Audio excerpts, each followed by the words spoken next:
Guy Martin is a very British daredevil. I'm into the speed, love going fast. Whatever it is, I just like the challenge. I like the challenge and the build up to it and the preparation.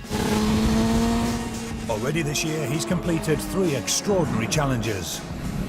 Along with his mate Jason Miles, Guy pedalled for 565 miles in just 24 hours and won an endurance world record. He built a motorbike and won his class at the Pikes Peak hill climb in Colorado. Yes! The best thing in motorbike I've ever done. It means.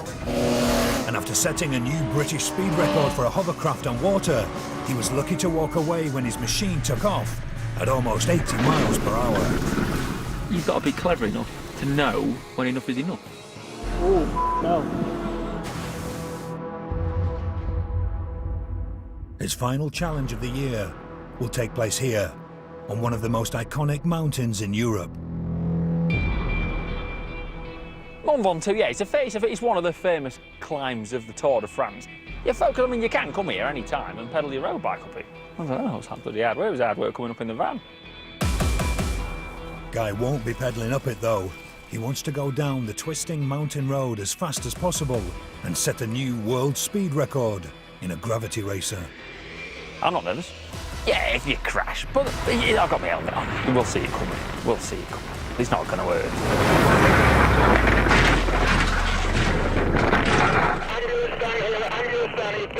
Big crash, Andrew's down here now.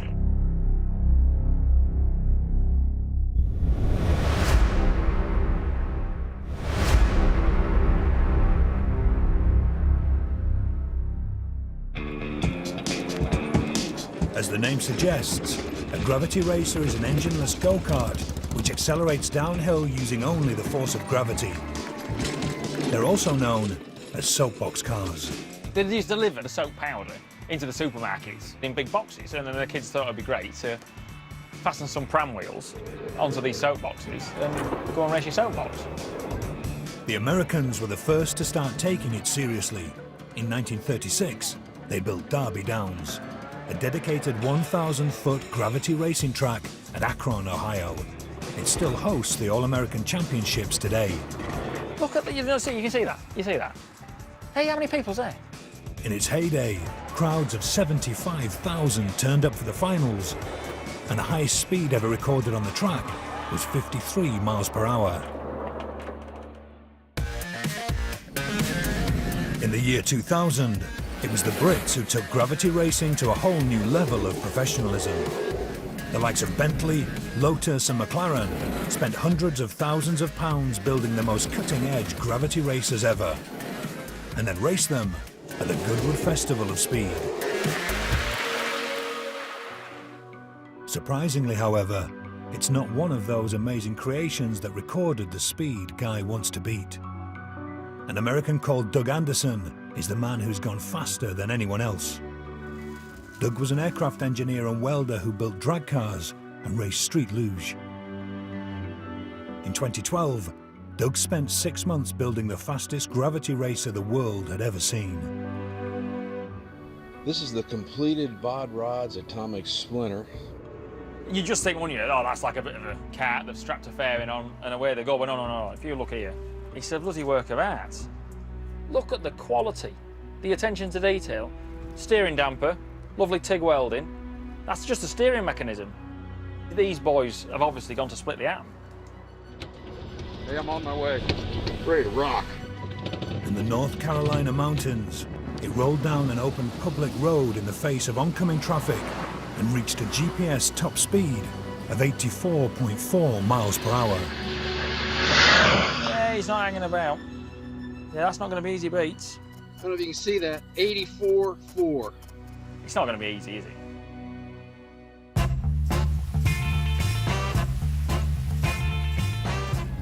These days, most UK gravity races are small charity events, Hey up, this man's not looking very quick. like this soapbox derby on the Humber Bridge, where mostly children race homemade machines. There's a few Daleks, a few Formula One type looking things, and it's just a bit of fun using gravity to get you to the bottom of the hill. Guy's here to meet the team who will hopefully help him win the Gravity Racer world record. a trio from the Centre for Sports Engineering Research at Sheffield Hallam University. That doesn't look very aerodynamic. I wouldn't feel It's very shaky safe. as well, isn't it? Dr. Heather Driscoll is the boss and brains of the outfit. An expert in sports engineering, she will lead the design of the Gravity Racer. Mechanical engineering is all about solving problems, so that's essentially what we're here to do. The problem is to break the speed record, so that's what we're going to solve. She's not a messer. She knows. She knows. Christina King is the grafter, an award-winning mechanical engineer whose background is building Challenger 2 battle tanks. She will be chief engineer on the project. She's built tanks. She's built tanks. All through my career, I've worked with technology, so I'm here to kind of help make this thing happen. Good speed, low aerodynamic profile. Now, mate, give us some welly, mate. Go, Good lad. Go, Team Jilly Bob! And Alice Bullis is the youngest member of the team. She specialises in human sporting performance and will play a crucial role supporting both Heather and Christina. She definitely knows what she's talking about, no question there. But she's the wild one, she's a bit crackers. Yeah, trio of red birds there, wasn't there? Wow, that rattled. Good old boy. Together the team need to create a world-beating gravity racer which complies with all of the Guinness World Record rules. The rules say the only propulsion they can use is gravity. So they must design a machine which is aerodynamic, heavy, and rolls down a hill as smoothly as possible.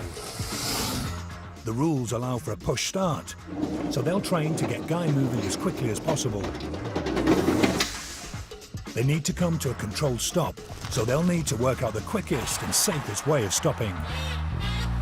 And they can attempt the record on any slope they want, so they'll need to find the longest, steepest and straightest road they can.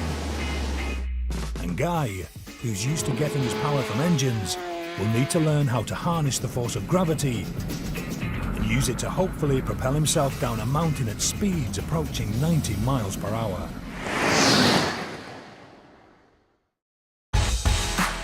Six months before his record attempt, Guy is about to have a lesson in using gravity to go downhill fast. We're in mid-Wales somewhere.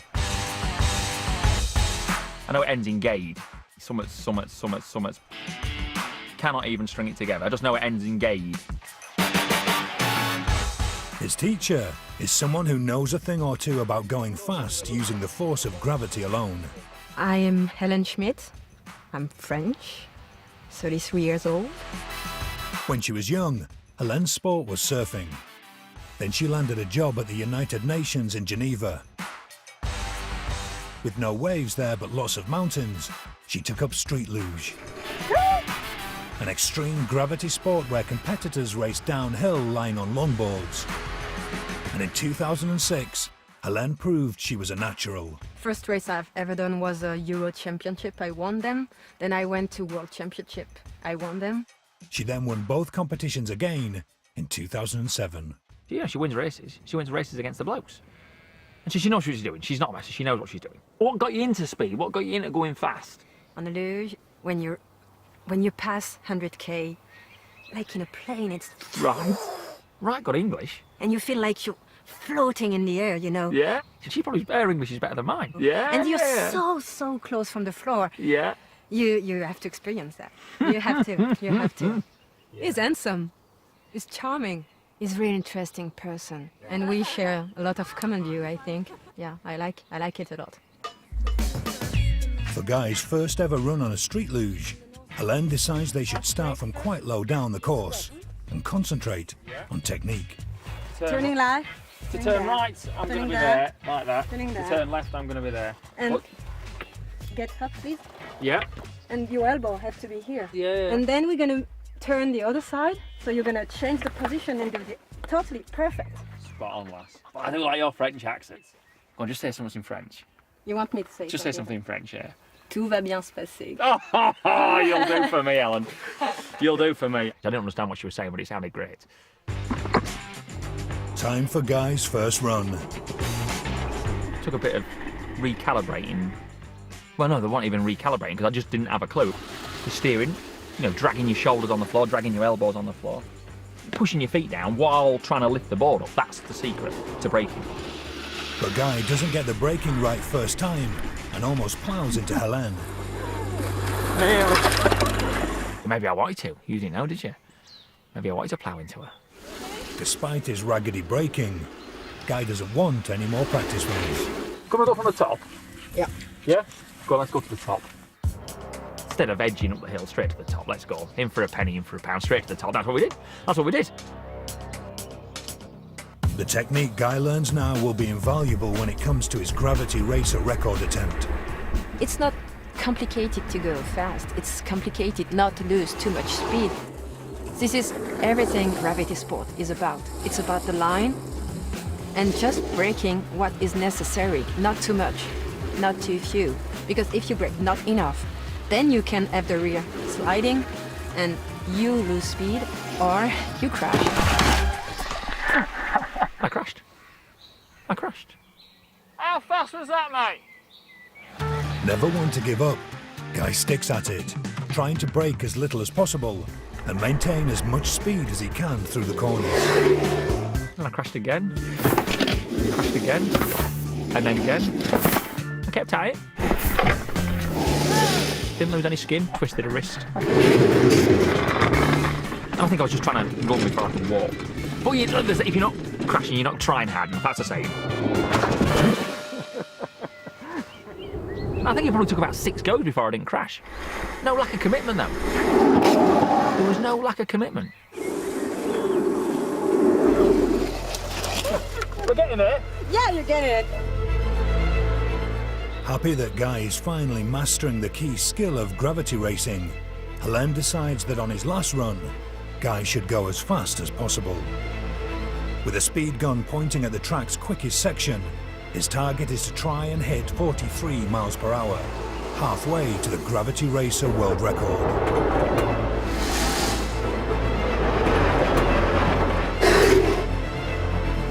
He hits an impressive 48 miles per hour, but then... Should never say that's the last run. Crash again. That's over halfway to the record. a promising end to the day, and possibly the start of something else. Lovely French lady.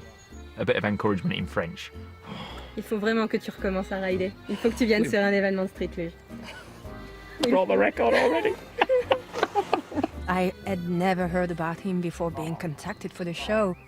It's like I call synchronicity, not coincidence, synchronicity. It was the right moment to meet.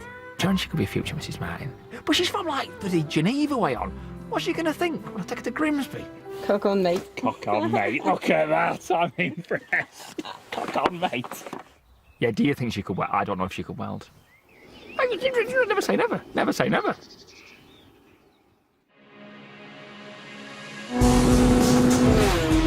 Guy Martin made his name as a fearless motorcycle racer, but now he's taken on a speed challenge where no engines are allowed. In just 3 months, he'll try to set a new world speed record for a gravity racer.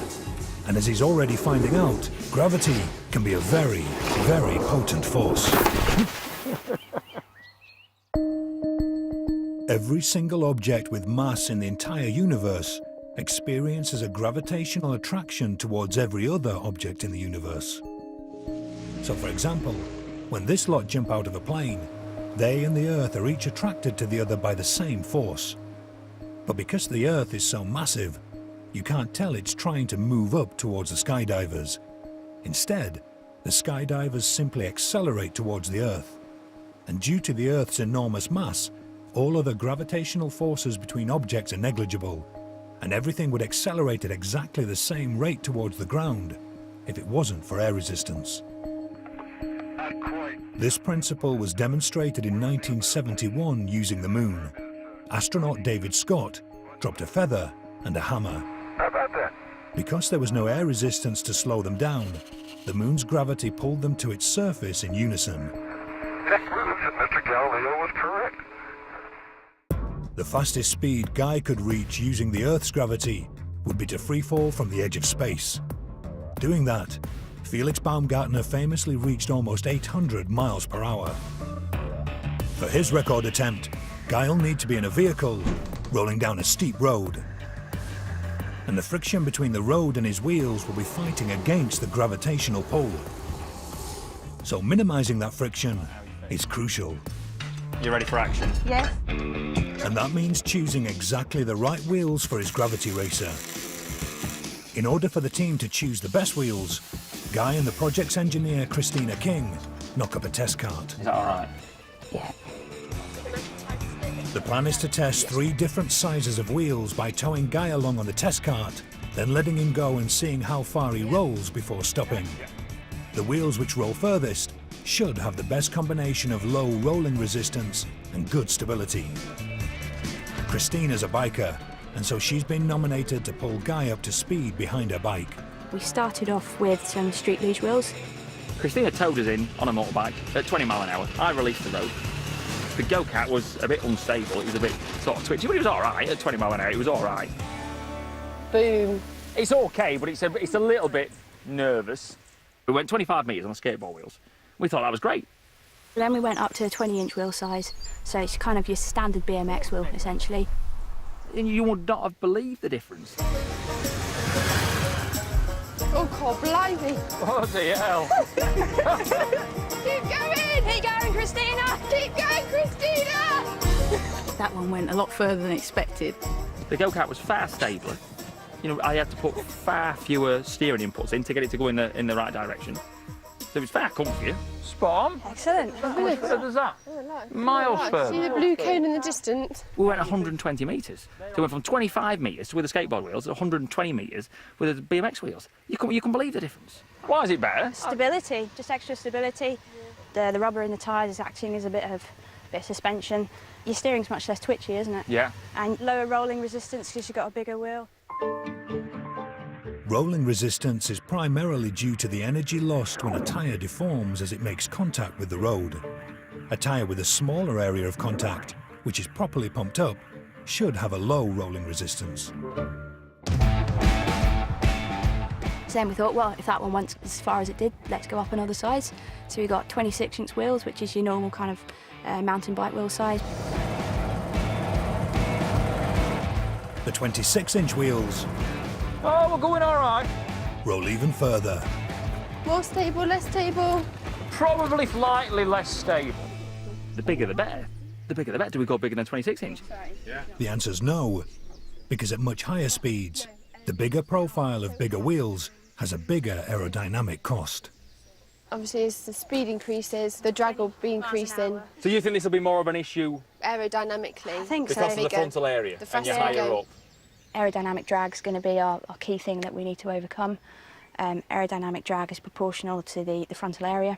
So if we can lower the frontal area, we can lower the drag and hopefully go a lot faster. So right, we know where we're going. We're going 20-inch then. I reckon. Brilliant job. Yep. Brilliant job. That was great though. I right enjoyed that. That was great. Back to the school days. I love it. Yeah. Brilliant. A month later, Guy's back with the team at Sheffield Hallam University to see what his Gravity Racer will look like. Now then, girls. Hi, Guy. How's it going? Got you a tea? Grand job. Join us. Thank you very much. They'd been busy studying the competition and considered every option for every aspect of their Gravity Racer, I like your Lego skills, mate. including safety. Worst case, if it crashes, We want you to be safe. we're going to stick. I'm not that We're going to bothered, stick a steel chassis in there. Now, after weeks of work, they're ready to reveal the final design.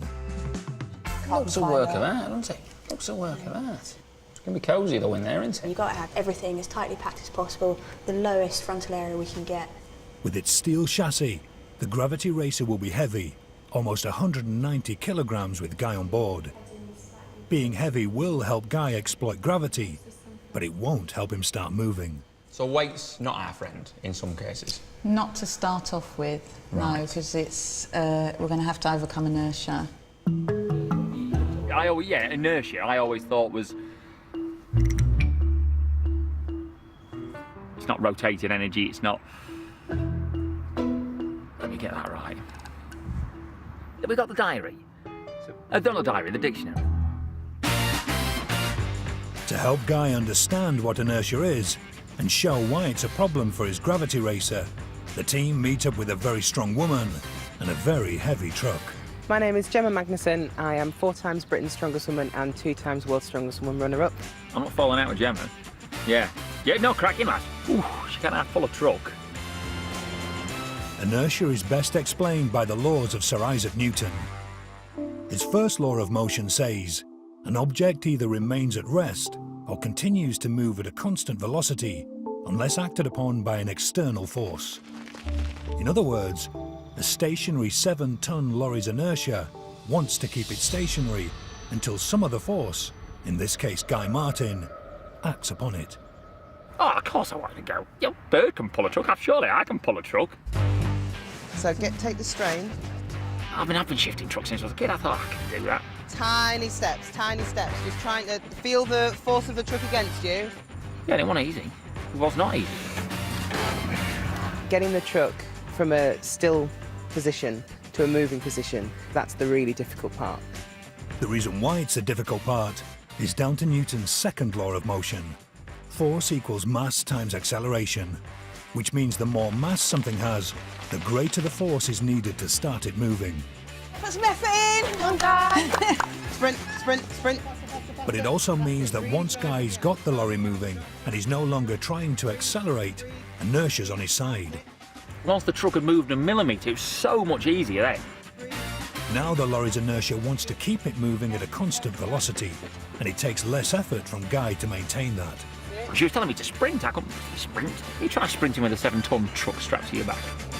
You know about it. You know about it.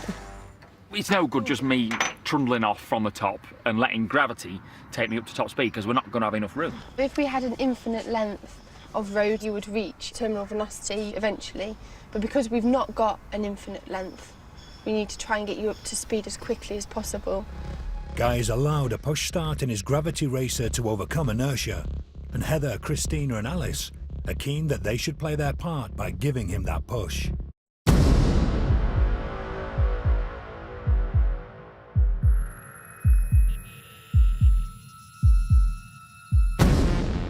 In order to see just how explosive a push start can be, they've all come to the University of Bath.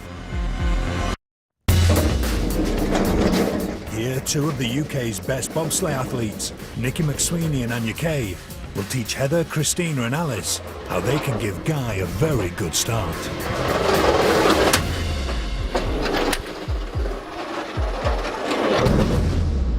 What's the crack then? I'll demonstrate the starting position. So both feet on the block, and you want fairly relaxed straight arms, and you want about 90 degrees in your legs. And literally you're going to push straight into the bobsleigh. So here. Okay? Okay. So do you want to have a go first? They made it look so easy, and then when we came to do it, yeah, it's not so easy. Oh my gosh, that's hard. This is what, about 130 kilos you said this is? Right. So ours is going to be more than mine. Yeah, it's going to be about 200. The energy and the speed that you're getting is all generated from your legs. It's only your upper body's staying strong so that that energy can transfer. Nice. After explaining the technique, Anya and Nikki show the team exactly how it's done. Yeah? Get your helmet Right, on. so put the skid lid on. The only thing that was a bit of a worry is the sudden stop at the end. Okay? Just hold on, you'll be fine. Yeah? The race faces are on now. Okay? Done. They had a really good technique. You could see that they had been working together quite a bit. They were putting the power in. They propel Guy down the track in just 6.8 seconds. So if we use that as a benchmark Yep. from two pros, Well, as non-pros, what do you think we should be aiming for? we should be aiming for that. With their target set, the team try every combination of pairs to find out who'll be able to generate the most speed at the start of Guy's record attempt. That just looks the most awkward body position. Don't you think? It just looks so awkward. You boys out more young one. They're looking at you backside. Rude buggers. Okay, you ready? Rude buggers. Right. Hey? Ready? Set. 1, 2, 3. Explosion of power, that's what it is. Yeah, to overcome that initial inertia and then keep it going before we push away and before I'm left for gravity to do its job. Like we learn 100th of a second on the top. By the time you get to the bottom, it makes 300ths of a second. The best combination of pushers proves to be Heather and Alice, with a time of just 7.6 seconds. That was the nearest any combination got to the two pros, you know, Anya and Nikki. And I think we've sussed it out. I'm quite happy. We've sussed it out. hopefully we'll come away from this with a world record. Better get training. See you on the gym on Monday, yeah? What was it?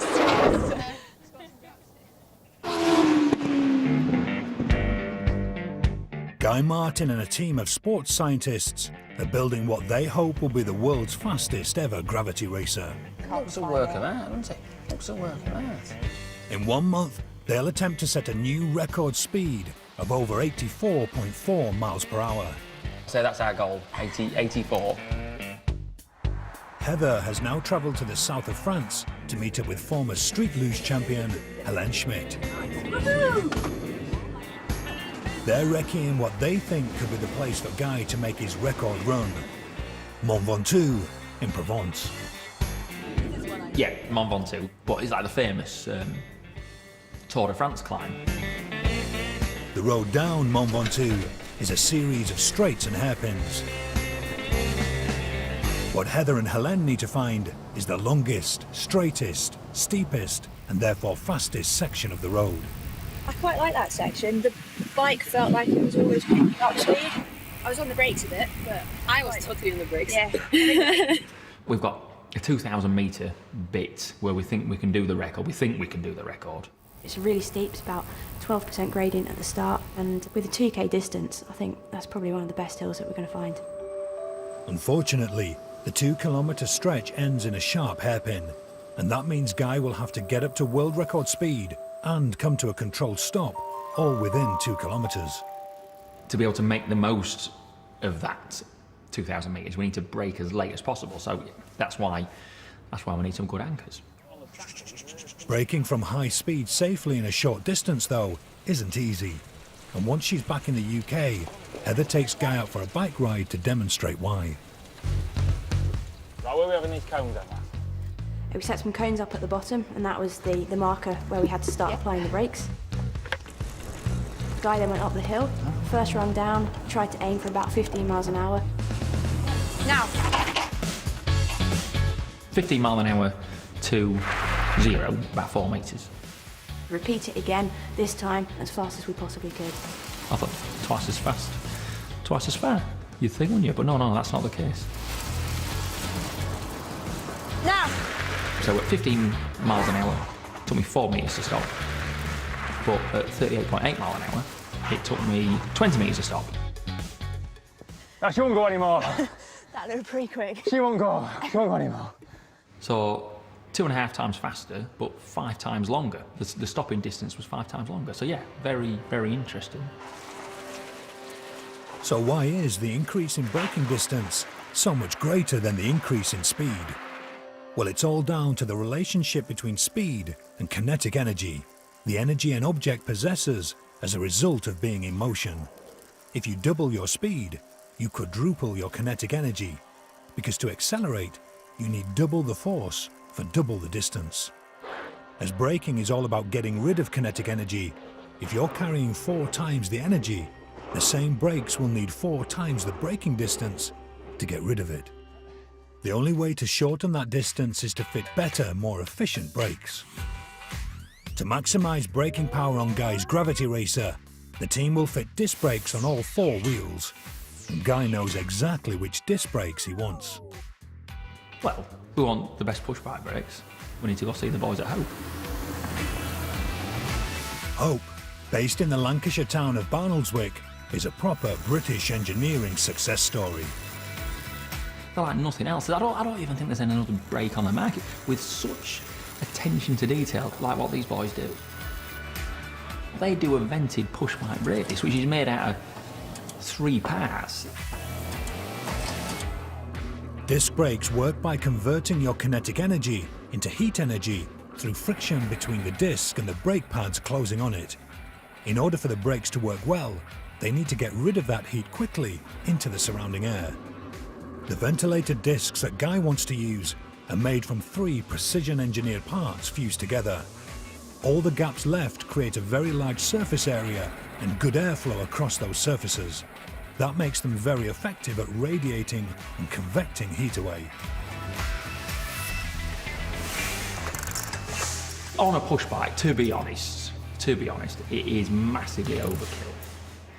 But I think for what we're doing with a go-kart at what hopefully should be nearly 100 mile an hour, this should be perfect for the job. Perfect. Next job is for Guy, Heather and Hope engineer Alan Wetherill to fit the ventilated disc brakes to the now finished chassis of the Gravity Racer. Bloody hell, mate. There you go. She's looking the part, isn't she? Eh? It's fantastic. Less than 2 weeks to make it. What a job. Get in. Nice, isn't it? See if it fits. It looks the part, yeah. Really, really nice job. She's cosy. Right, Isn't it? It's cosy. You got to shift forward, that's it, and then get your head, you can get right back, and your steering wheel's going to be mounted here. Felt dead safe. Dead safe. It's got a roll cage on it. I'm surrounded by steel tubes. I've got loads of safety. Mega. So brakes on each wheel then? Yes. All four, yep. With those calipers? 4 piston calipers on every corner. On each wheel? Yeah. Guy will operate the brakes via a simple foot pedal. He'll also be able to adjust the balance for optimum efficiency from inside the racer. So you can adjust the braking force between the front and the rear. So you want obviously more brake on the front wheels. Yeah. So as more weight transfers to the front, there'll be less weight on the rear wheels. Obviously they will lock a lot easier. So you adjust this bias valve, so it takes less pressure in the brake on the brake, so they won't lock as easily. What a job. With just a couple of weeks to go before the record attempt, Guy visits EPM Technology in Derby. The racer's fairing's being made here, and as boss Graham Mulholland explains, it's been designed in 2 halves to fit the chassis as tightly as possible.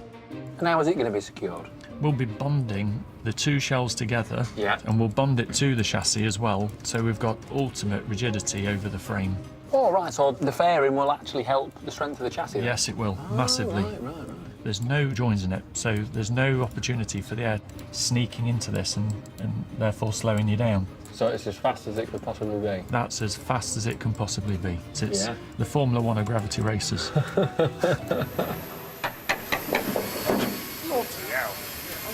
get a seat.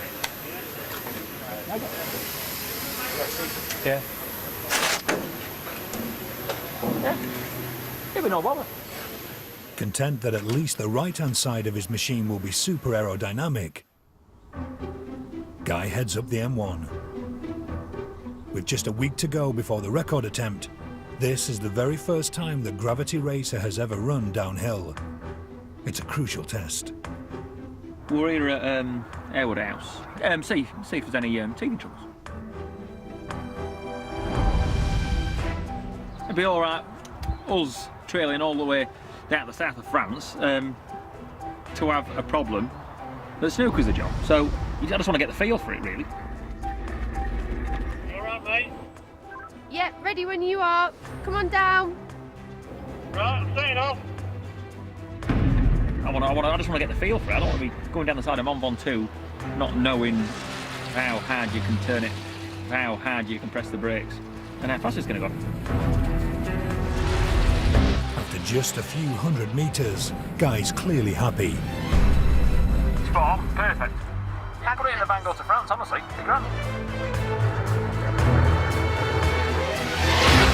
About 37, 38. Spot on, mate. The brakes are more than good enough for the job. Yeah. For the first run out, I think it's mega. The steering's spot on. Yeah, handle's spot on. And I got a couple of little slides out of it, so it's predictable, but it's predictable.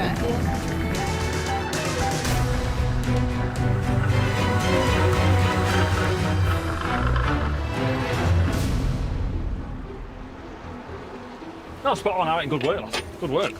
Honestly, credit to you. Yeah. Like, first time out, really, what do you have to do? What do you have to do? What do you have to do? Nothing.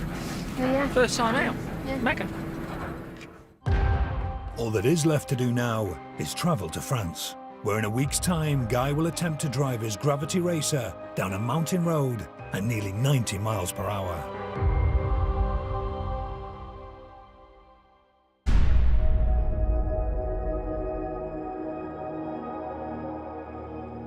Mont Ventoux in southern France is where, over the next 2 days, Guy Martin will attempt to set a new world speed record in a Gravity Racer and go faster than 84.4 miles per hour. Everything's been put in place. All the boxes have been ticked. So all we need to go now is go and play the part.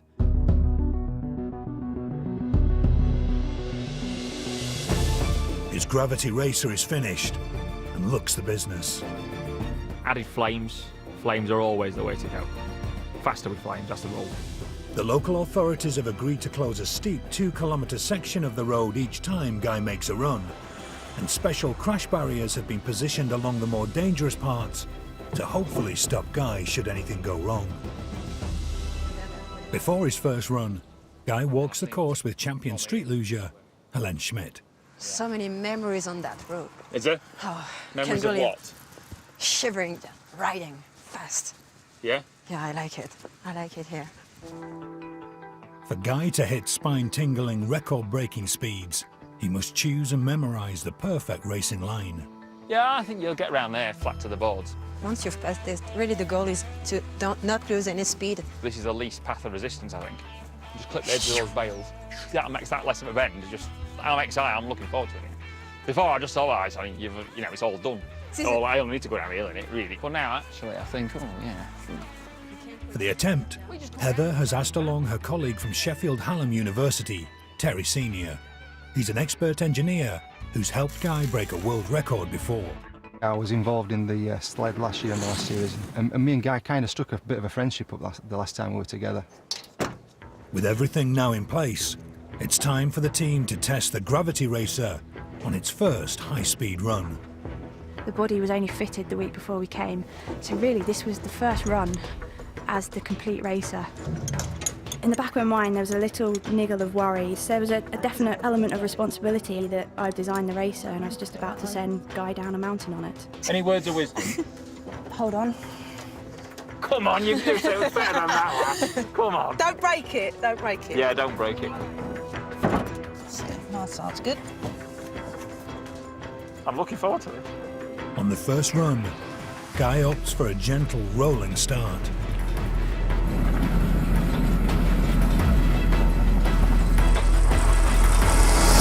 Once he was up to speed, he just kind of got that perfect fast car noise as he went past it. It just sounded fast, it looked fast. Came down the hill and it just looked like a bullet. Worryingly though, when Guy checks the top speed on his GPS, it's clear he is way off the 84.4 mile/hour target. 71. 71. Almost 72. I was disappointed because I thought that would really give us an idea if we were going to break the record. For run number 2, the team removed the standard BMX tyres they've been using for practice and replaced them with something they hope will be a lot quicker. We put some proper road tyres, 20-inch road tyres on, slicks. That narrower, we could pump them up to a higher pressure as well, which is a great thing for reducing rolling resistance. On this run, the team also add in a push start. And immediately, it's clear that the new tyres aren't helping the racer's handling. It was just skipping and it was getting a bit unstable, like a little undulation in the road. It would just want to, it was just starting to skate about it, and so I got a bit nervous. There's good news too, though. You were faster this time, wasn't you? This is saying 77.2. We've gained 5 miles an hour with the tyres. Yeah, That's bang on. That kind of G'd us up that we knew what we were predicting was the way forward. Before the final run of the day, the official timing gates are set up to accurately record Guy's average speed over the fastest 100-metre section of the track.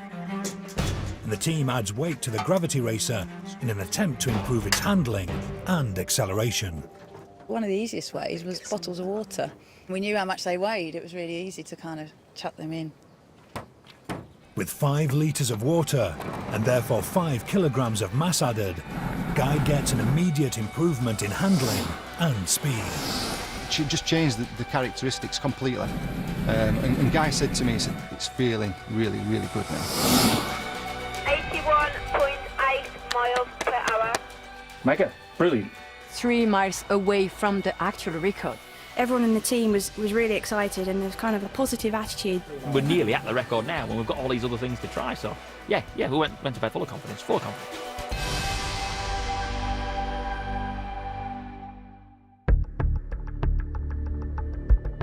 After a great practice day, the team arrived back on the mountain with a very clear plan. The plan is to break the record, isn't it? We got so near yesterday. And with so much at stake, preparations are comprehensive. It's such a severe, really. You couldn't leave anything to chance. You just, it all had to be right. And checked and checked and checked again.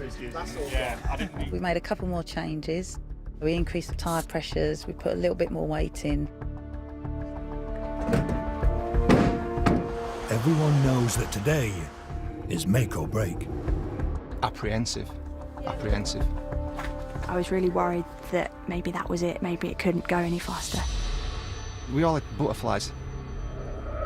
There might have been tension in the team, but for me, I was just going, do what I do, just do what I do. Do what I do. It's mega. I'm like a big kid getting to drive this go-kart. It's mega. With another 5.5 litres of water added behind Guy's head, the Gravity Racer now weighs exactly 200 kilograms. Shall we get a lid on? Yeah. And the tyres have been pumped right up to 77 psi.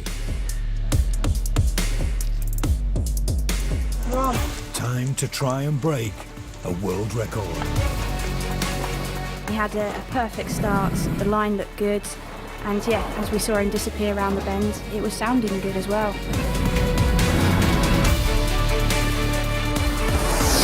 It felt fast. You're licking on. You knew every mile an hour of it. Everyone was sat there. It was so great, so fast. Got into the braking area. It gets a bit squirrely on the brakes, just a bit squirrely. There's a lot of weight to stop. Got to the bottom, lifted the canopy off. All right. How are you? Even before then, I thought. Was 85.61 miles per hour. Grand job, cheers, lads. Mega. Guy's done it. He set a new world speed record. 85.6 miles per hour. Everybody was so happy. Spot on. Spot on. We've done it. It was just such a relief. We've properly broken the record. Tell us, we're dying to know. He was like, yeah, we've done it. It was 85.612. Couldn't believe it. Absolutely gobsmacked. I knew we were going to be fast, but so chuffed. Unbelievable. They have the record, but Guy's not ready to stop. We're here to go as fast as humanly possible on this go-kart that we built, and we haven't done. We're not at the potential. We haven't reached its true potential. He wanted 90. He really wanted to touch that 90 miles an hour. Just get him in, let's have the waiting. Come on. It's Guy, I mean, he's never really happy with what he has achieved. More speed, Captain, more speed. So let's go on, let's have it. They decide to make a second run, but with another 10 kilograms now added, no one's quite sure how the racer will handle. We all felt a bit nervous. You could tell everyone was just a bit on the edge. Just be safe. Be safe. Go! Go. Oh, I hope it goes all right. I braked into the first corner and I just thought, that feels a bit strange. The back end wanted to come round and I had to let off the brakes and then get back on the brakes again, so I lost a load of momentum. And what I should have done was just ease the brakes on, sort the issues out, adjust a few things, and then take it back to the top and have another go. But I didn't do that. And I thought, well, actually, yeah, what's the worst that could happen? It's coming. He's starting to brake. Oh, hey, how far you go?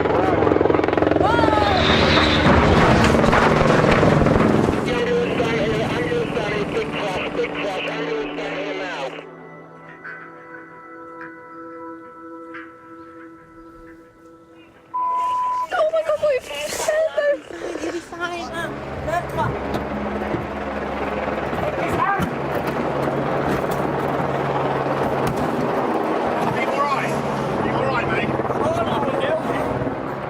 Despite a massive crash at almost 90 miles per hour, Guy climbs out of the Gravity Racer completely unscathed. As soon as everything had stopped, I thought, scratch my helmet. Scratch my helmet. My mate paints them. Scratch my bloody helmet. The team are very relieved to see Guy's absolutely fine. Wow. was so funny. Cheers, mate. You got it on the camera. You got it on the camera. Press the brakes. Whoosh, got to move. I thought, oh, it's no good trying to come to a control stop. I'm going to crash. It went sideways, and then I just saw a bit of red from the barriers. I saw tarmac sky, tarmac sky, tarmac sky. And then I was just looking at the floor. I was sliding upside down on my helmet. I could hear me rattling about. Keep calm and just keep everything in. Don't let your arms flail out.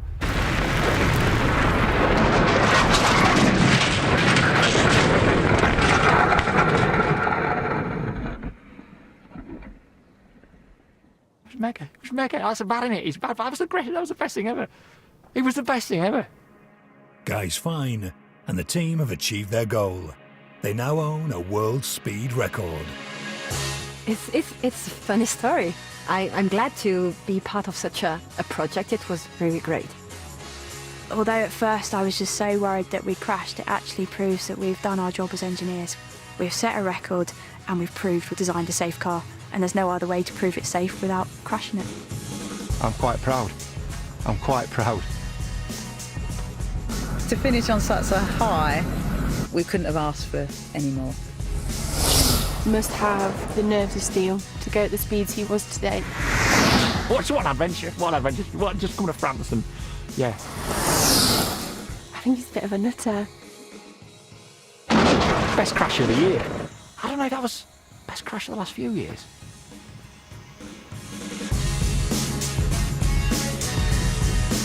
Bit of a step change at 8 next Sunday.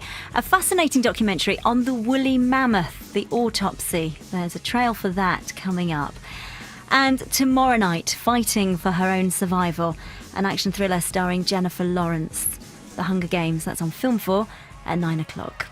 Here next, it's Homeland.